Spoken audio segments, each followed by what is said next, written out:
Listen closely. The most dangerous chains aren't the ones wrapped around your wrists. They're the invisible ones wrapped around your mind. The most effective prison isn't built with steel and concrete. It's constructed with triggers and reactions, your triggers, your reactions. When someone can predict what offends you, they can predict how you'll behave. When they can predict how you'll behave, they can determine where you'll go. And when they can determine where you'll go, they own the territory of your existence.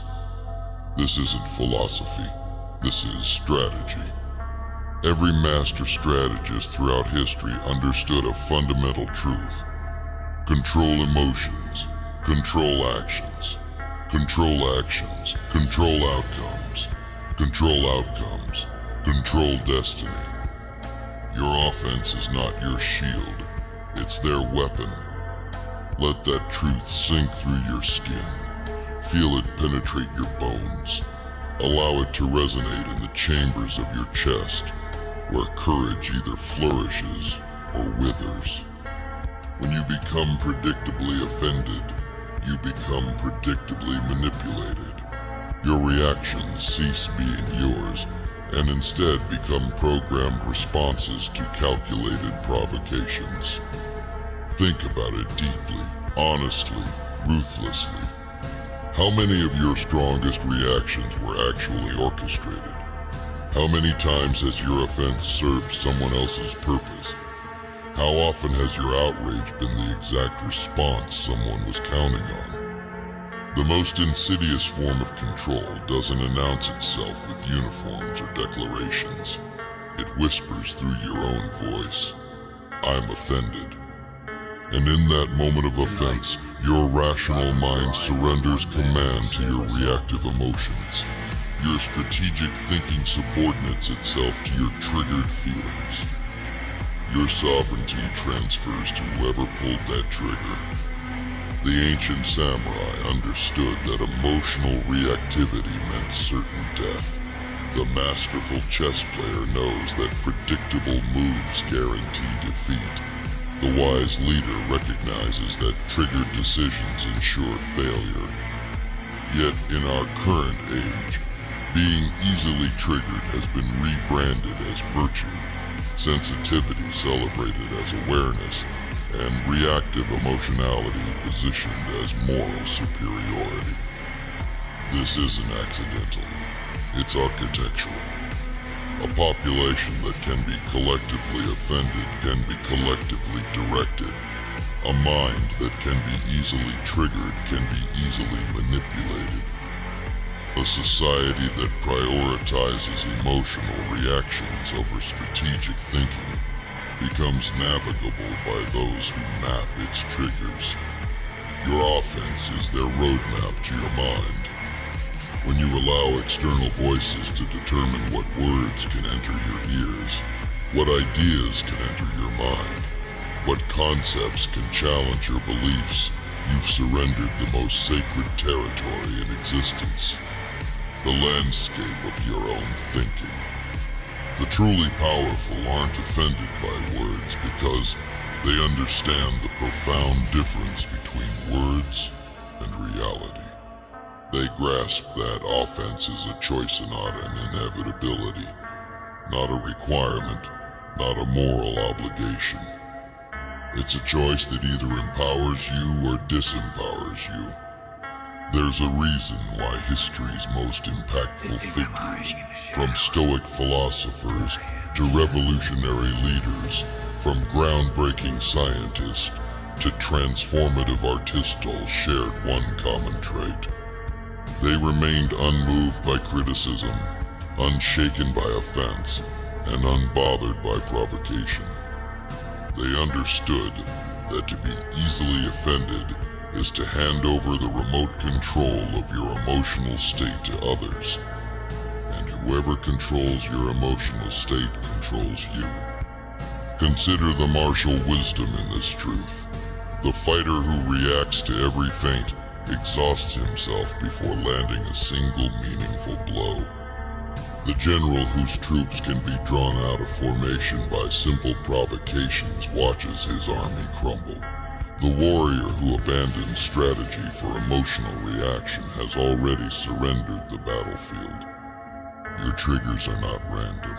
They've been installed, some by childhood experiences, others by cultural programming, many by deliberate social engineering. They exist as buttons that, when pressed, produce predictable results. And predictability is the precursor to manipulation.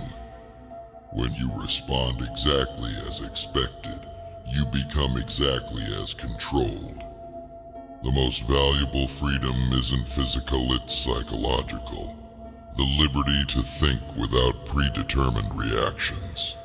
The ability to encounter any idea without emotional hijacking. The capacity to evaluate information based on its truth rather than its comfort. This isn't about becoming callous or cruel. It's about becoming calculating and conscious. Emotional intelligence isn't the absence of emotion, it's the strategic mastery of emotion. It's recognizing when your buttons are being pushed and choosing a response rather than being compelled into one. The paradox that few understand. Those most easily offended believe they're taking a stand, when in reality, they're following a script. They believe they're demonstrating courage when they're displaying conditioning. They believe they're showing conviction when they're revealing their programming. True power comes from being triggered by nothing and moved only by purpose.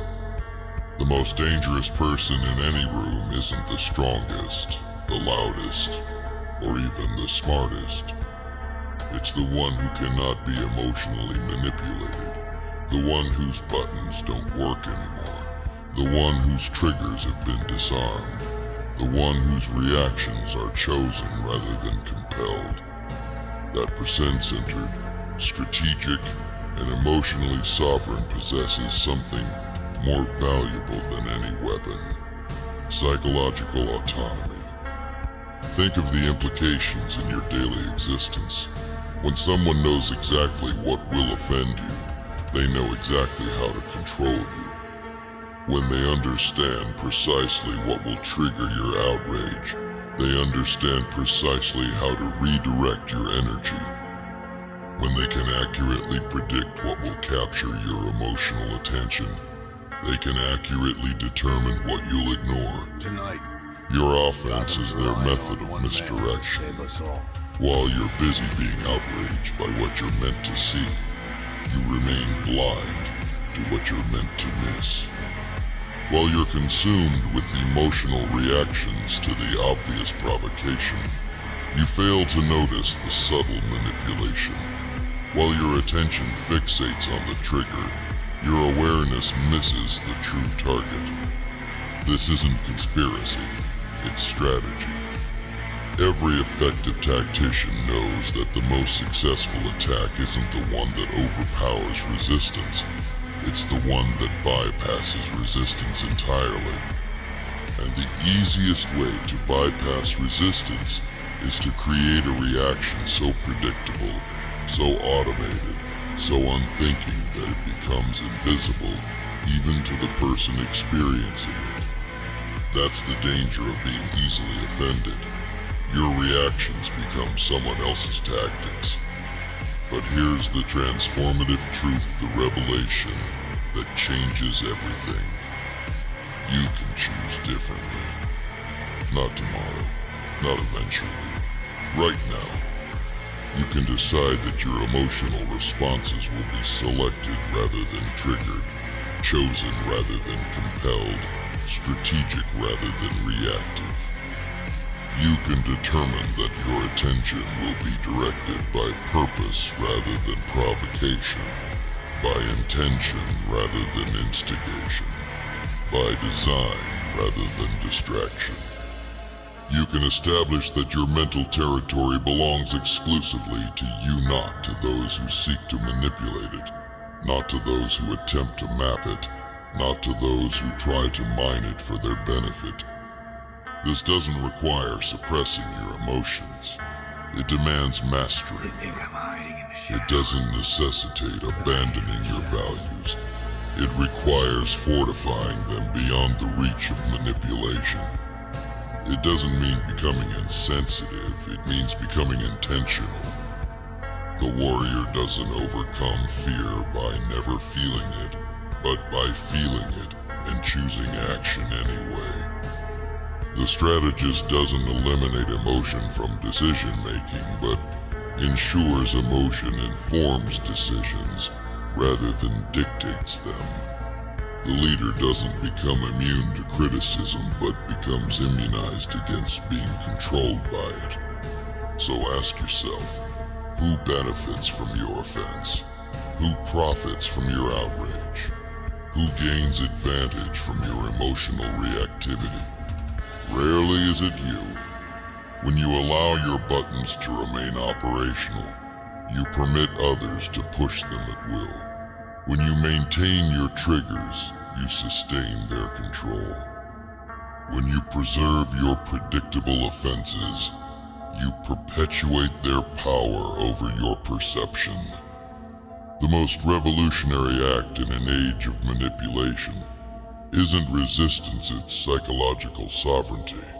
It's not fighting against external control, but establishing internal command. It's not opposing their systems, but operating beyond their influence. Freedom begins with the declaration, I choose my responses, I determine my reactions, I command my attention. This isn't a minor shift. It's a complete reconfiguration of your relationship with the world. It transforms you from reactor to creator, from respondent to strategist, from effect to cause. When nothing predictably offends you, nothing predictably controls you. When no button guarantees a specific response, no hand can reliably push it. When your emotional triggers have been dismantled, your psychological territory becomes impossible to invade. This doesn't mean you never experience offense, it means offense no longer experiences you. You don't exist at its mercy. You don't operate under its influence. You don't function according to its demands. Instead, you evaluate everything strategically.